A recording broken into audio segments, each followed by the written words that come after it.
Hi, let's think that you have enough money to buy your dream home. Now, the big question is, should you just take a loan or pay for the house in full? Now, let's break it down with a simple example. Let's say you're buying a house worth of 3 crores and you already have 3 crores worth of money saved in mutual funds. Now, you have two options. Either sell your investment and pay the full amount, or take a loan and do not touch your mutual funds at all. Now, let's see what happens in the second option. Imagine you have taken a loan of around 2 crores at the rate of 8.5% interest rate for maybe just 20 years time period. So, your EMI comes close to 2 lakh rupees a month. If you see what you will pay over the 20 years, 2.5 crores in interest. So, total repayment after your tax savings, you actually spend close to 4.5 crores. Sounds like a lot, right?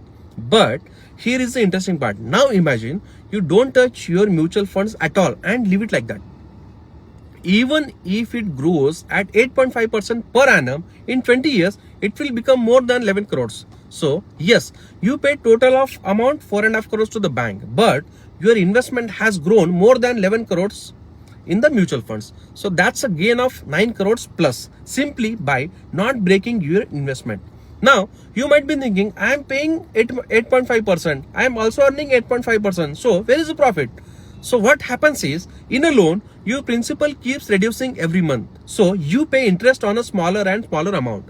But in an investment, your money keeps growing. So, you earn more and more every year. So, thanks to compounding. And that is what creates the gap.